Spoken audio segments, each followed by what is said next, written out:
At 06:58 on the morning of October 25, 1944, Commander Ernest Evans stood on the bridge of USS Johnston, watching four massive silhouettes materialize through the rain squalls 20 miles to the northwest.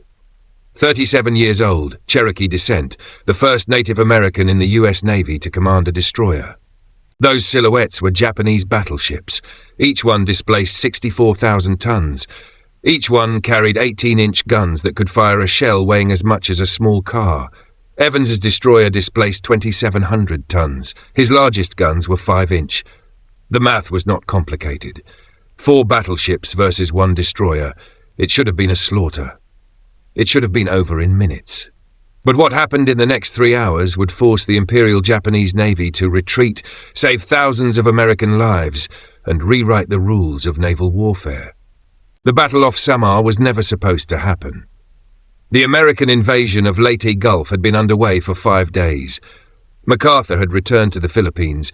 The Navy had delivered him there with the largest amphibious force in history.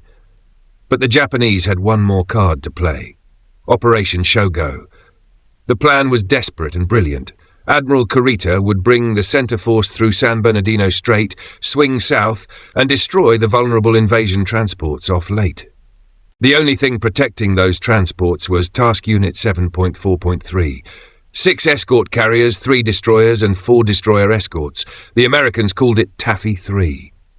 Escort carriers were not warships in the traditional sense. They were cargo ships with flight decks welded on top. Thin hulls, minimal armor, maximum speed 18 knots. They carried aircraft for anti-submarine patrols and ground support.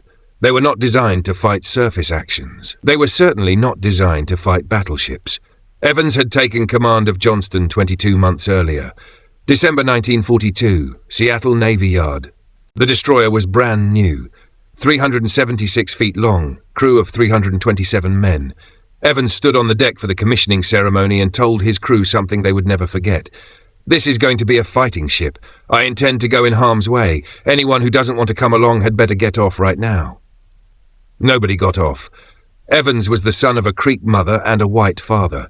Born in Muskogee, Oklahoma, he had grown up poor. Attended the Oklahoma School of Mines on scholarship. Joined the Navy in 1931. Worked his way up from ensign. By 1944, he had earned a reputation as an aggressive tactician. Some called him reckless. His crew called him the Chief. They followed him because he never asked them to do something he wouldn't do himself. And because when things got bad, Evans didn't calculate odds or worry about regulations. He just attacked. Johnston had participated in 11 major operations since commissioning. Marshall Islands, New Guinea, Marianas, Palau.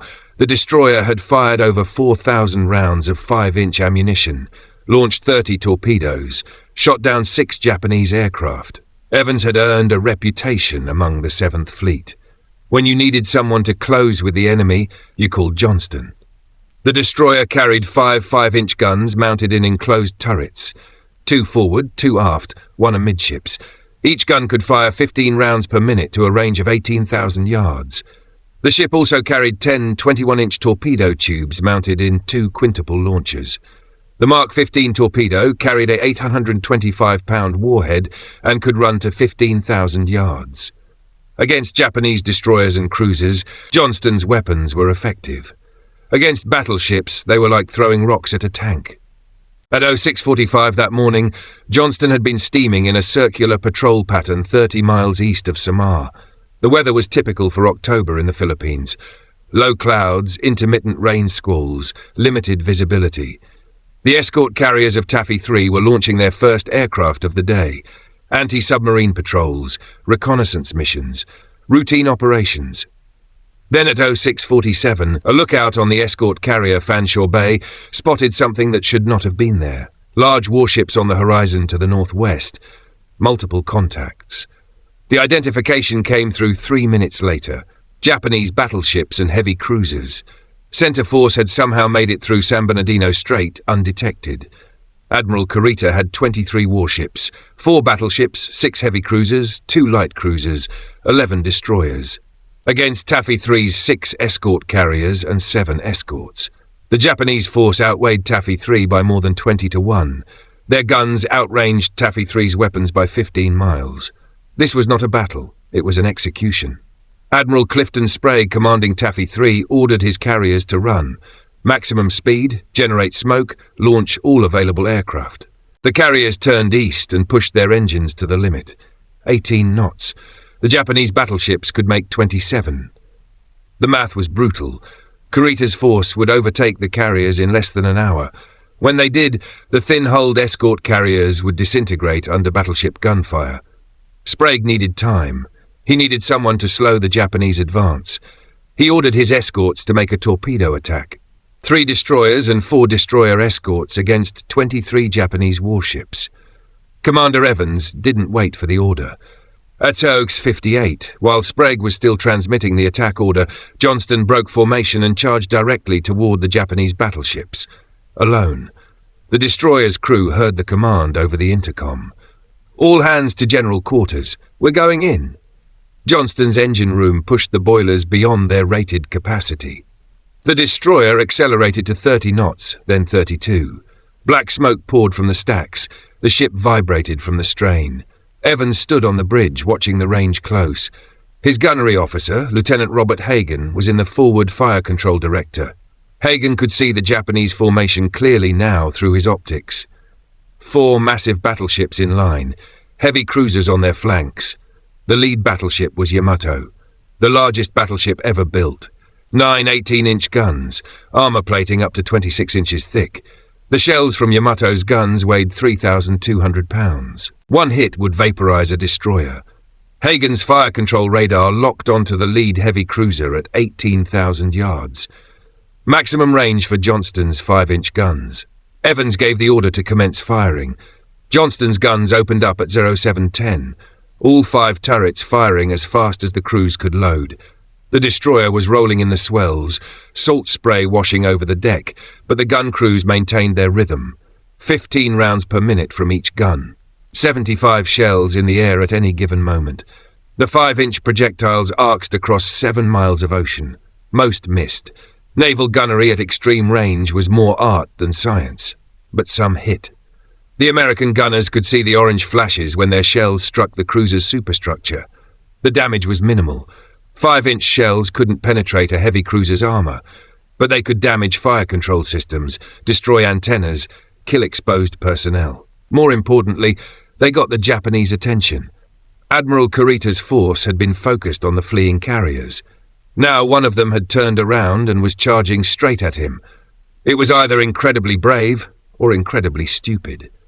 Kurita ordered his cruisers to engage the destroyer. The range was still too great for the cruiser's main batteries to fire effectively, but they had secondary weapons.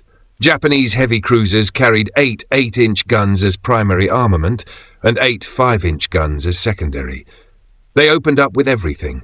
Shells began landing around Johnston, massive geysers of water erupting 100 feet into the air.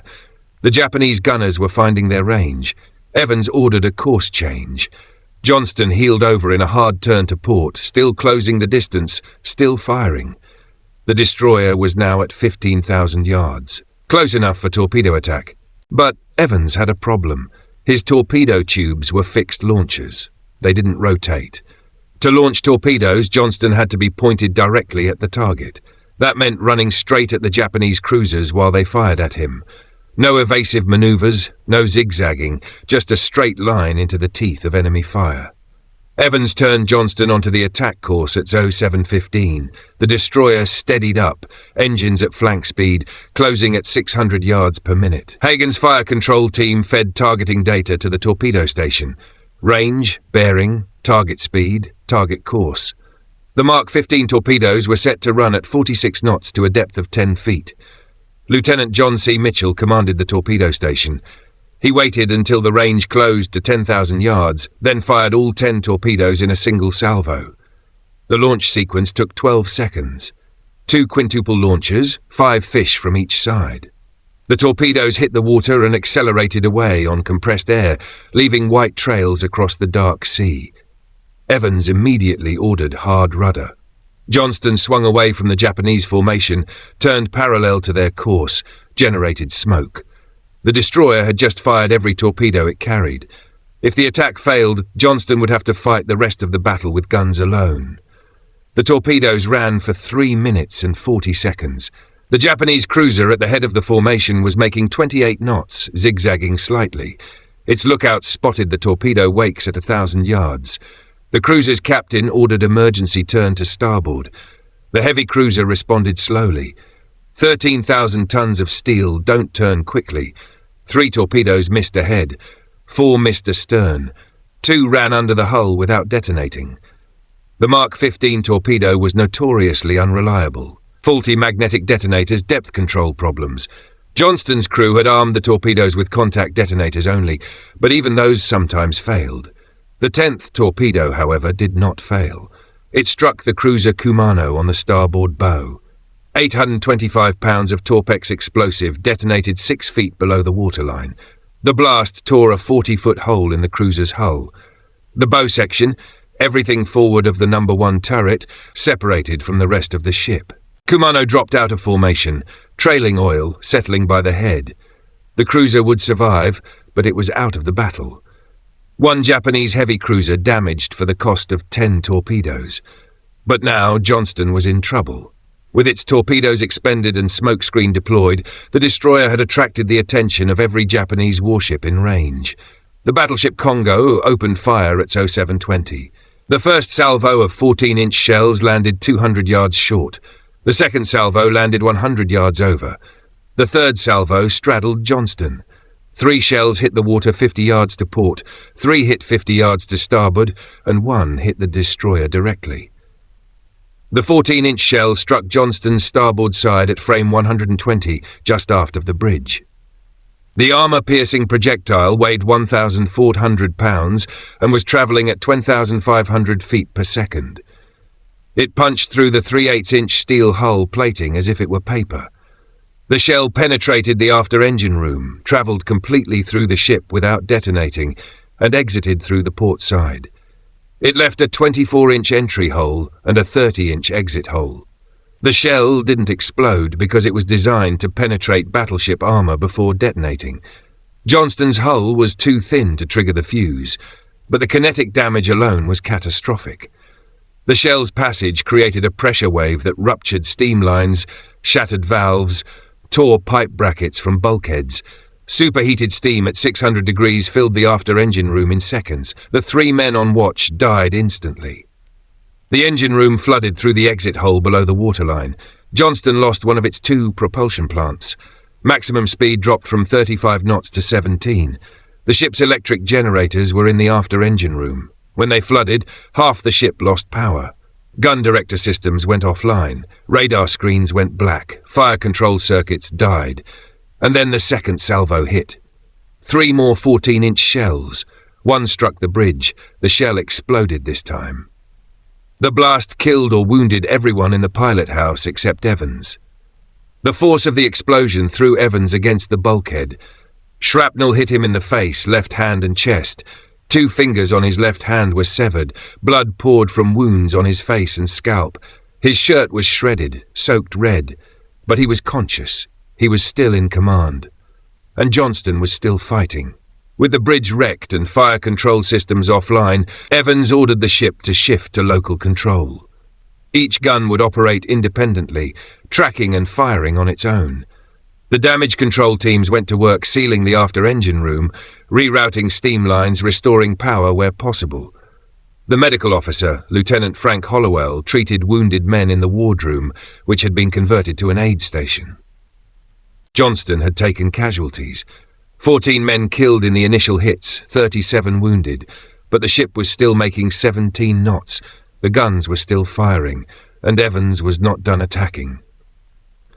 At 7:30, Admiral Sprague ordered all escorts to conduct a coordinated torpedo attack.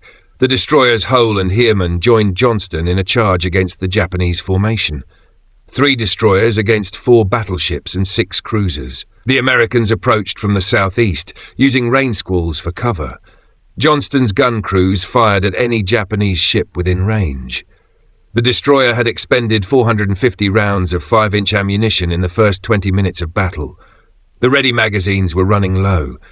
Loaders formed human chains from the main magazine deep in the ship's hull, passing shells hand to hand up to the gun mounts. The work was exhausting in the tropical heat, but the rate of fire never slackened. At 0750, Johnston emerged from a rain squall 6,000 yards from the Japanese formation. Point-blank range in naval terms. The destroyer was close enough that the crews could see Japanese sailors moving on the enemy ship's decks. Close enough to be hit by every weapon the Japanese had. Heavy cruiser Suzuya opened fire with its main battery, 8 8-inch guns firing in salvo. At 6,000 yards, the shells took only 6 seconds to arrive. Johnston's crew could see them coming, could track the orange flashes in the air, but there was no time to maneuver. The first salvo hit Johnston amidships. One shell struck the starboard side at the waterline. It exploded inside the hull, rupturing fuel tanks, starting fires. The second shell hit gun mount 53, the aft 5-inch gun. The mount was in action when the shell struck. The explosion killed the entire gun crew, 5 men. The gun itself was wrecked, the barrel bent, the mount's rotating base jammed. The third shell hit the main deck aft, penetrated to the crew berthing spaces below and exploded. The blast collapsed bulkheads, tore open the deck above, started fires in 3 compartments. Johnston's stern was a wreck. The rudder still responded, the screws still turned, but the after section of the ship was burning. Smoke poured from hatches. Damage control teams fought fires with hand extinguishers and hoses, but they were running out of water. The ship's fire main had been damaged in the earlier hits. Water pressure was falling. Commander Evans assessed the situation. His ship had lost half its power plant, 2 of its 5 main guns, most of its fire control systems. Fires were burning in multiple compartments. The crew had suffered 60 casualties. Japanese shells continued to land around the ship. But the torpedo attack had succeeded. Hull had landed multiple torpedo hits on Japanese ships. Heermann had forced several cruisers to turn away to avoid torpedoes. The Japanese formation was in disarray, ships maneuvering independently, no longer advancing in coordinated fashion. And the escort carriers were still running, still launching aircraft. If Johnston could keep fighting, keep drawing Japanese attention, the carriers might escape. Evans ordered the ship to continue engaging. Johnston's remaining 3 operable 5-inch guns kept firing. The crews were loading and firing by hand now, the ammunition hoists damaged. It was slow, brutal work. But they maintained fire. At 0820, one of Johnston's lookouts spotted something that made every man on the bridge stop what they were doing.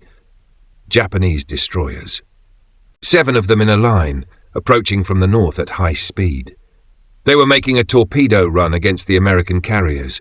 The Japanese destroyers were Fubuki class. Each carried 6 24-inch torpedo tubes loaded with the Type 93 Long Lance torpedo. The Long Lance was the most advanced torpedo in the world. 49 knots speed, 22,000-yard range, 1,180-pound warhead. If those destroyers got within launch range of the carriers, Taffy 3 would be destroyed. The carriers had no defense against torpedoes. They were too slow to outrun them, too lightly built to survive hits. Evans made a decision that defied every principle of naval warfare. He turned Johnston toward the Japanese destroyers and attacked.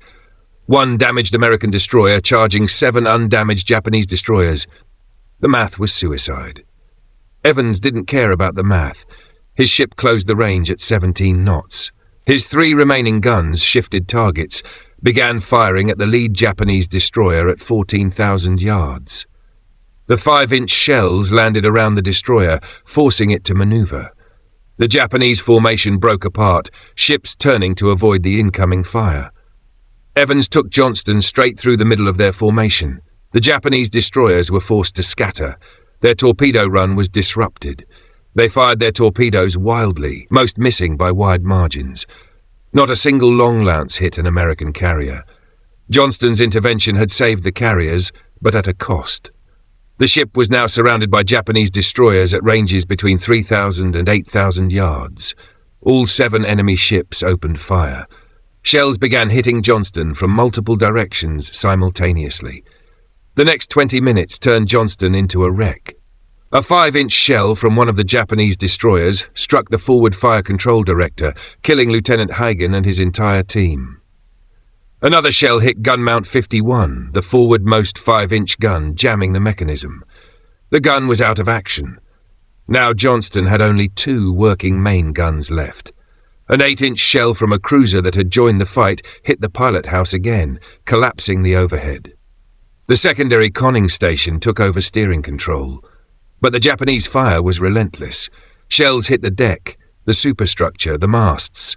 Small caliber rounds from destroyer guns punched through thin plating, started more fires. Heavy caliber rounds from cruisers penetrated deep into the hull. Johnston's speed dropped to 12 knots as flooding increased drag. The remaining engine was overheating, bearings running dry, steam pressure falling. The chief engineer reported that the plant could fail at any moment. By 09, Johnston was dead in the water. The last operational engine had seized. The fires were out of control. Most of the ship above the main deck was destroyed. The hull was riddled with holes, taking water faster than the pumps could handle, and the ship was settling by the stern. Commander Evans ordered abandon ship at 9:10. The crew began going over the side. Many were wounded. Some couldn't swim. The men helped each other, formed groups, shared life jackets. Evans moved through the ship, checking compartments, making sure no one was left behind. His left hand was wrapped in bloody bandages. His face was covered with burns and lacerations. He had been wounded 3 times in the engagement, but he continued moving, continued checking, continued leading. The last group of men was preparing to jump from the main deck when a Japanese destroyer closed to 2,000 yards and fired a final salvo. The shells walked up Johnston's hull from stern to bow. One hit the forward magazine. The magazine still contained 40mm anti-aircraft ammunition, thousands of rounds. The explosion was massive. The forward section of the ship, everything ahead of the bridge, was blown apart. The blast wave swept across the main deck. Men were thrown into the water. The ship's bow disappeared in a cloud of smoke and flame. Johnston began going down by the head, the angle increasing rapidly. 30 degrees, then 45, then 60. The stern rose out of the water, screws visible, dripping. The survivors in the water watched their ship die. Johnston slid beneath the surface at 9:45, 3 hours and 47 minutes after the battle began. 186 men made it off the ship. 141 were later rescued by American vessels. Commander Ernest Evans was not among them. Multiple survivors reported seeing Evans on deck as the ship went down. He was helping wounded men over the side. No one saw him enter the water. His body was never recovered. The Japanese destroyer that fired the final salvo did something unusual. As it passed the survivors in the water, the Japanese captain ordered his crew to salute. The enemy sailors lined the rails and saluted the Americans. It was a gesture of respect. Recognition that the men of Johnston had fought beyond reason, beyond hope, beyond any rational expectation, and it had made a difference. The battle off Samar lasted 4 hours. Admiral Kurita's center force never reached the American transports. Taffy 3's desperate defense, led by Johnston and the other escorts, convinced Kurita that he was facing a much larger American force. Japanese radio intercepts reported carriers and heavy cruisers in the area. Kurita believed he was being drawn into a trap. At 09:20, with victory in sight, he ordered his force to withdraw. The invasion transports were saved. MacArthur's return to the Philippines continued. Over 100,000 American soldiers owed their lives to the 7 ships of Taffy 3. Commander Ernest Evans was posthumously awarded the Medal of Honor. The citation read, "Commander Evans unhesitatingly joined in a torpedo attack against tremendous odds. His ship scored 3 torpedo hits, which led to the sinking of 1 Japanese cruiser. Commander Evans then boldly maneuvered his ship through enemy formations, engaging with guns at point-blank range, drawing fire away from the escort carriers. His valiant fighting spirit throughout the historic battle will endure as an inspiration to all who served with him." What Johnston proved that morning was something that military strategists are still studying today. Aggressive action by a small force can disrupt and defeat a larger one if executed with sufficient courage and determination. Modern naval doctrine calls it attacking spirit. Johnston demonstrated it in its purest form, 1 destroyer charging 4 battleships. Mathematics said it was impossible. Logic said it was suicide. Commander Ernest Evans said it was necessary, and because of that decision, thousands of men lived who otherwise would have died. If this story moved you the way it moved us, do me a favor, hit that like button. Every single like tells YouTube to show this story to more people. Hit subscribe and turn on notifications. We're rescuing forgotten stories from dusty archives every single day. Stories about destroyer crews and Navy commanders who saved thousands with courage and determination. Real people, real heroism. Drop a comment right now and tell us where you're watching from. Are you watching from the United States, United Kingdom, Canada, Australia? Our community stretches across the entire world. You're not just a viewer, you're part of keeping these memories alive. Tell us your location. Tell us if someone in your family served in the Pacific. Just let us know you're here. Thank you for watching. And thank you for making sure Ernest Evans and the crew of USS Johnston don't disappear into silence. These sailors charged into impossible odds with nothing but courage. They deserve to be remembered.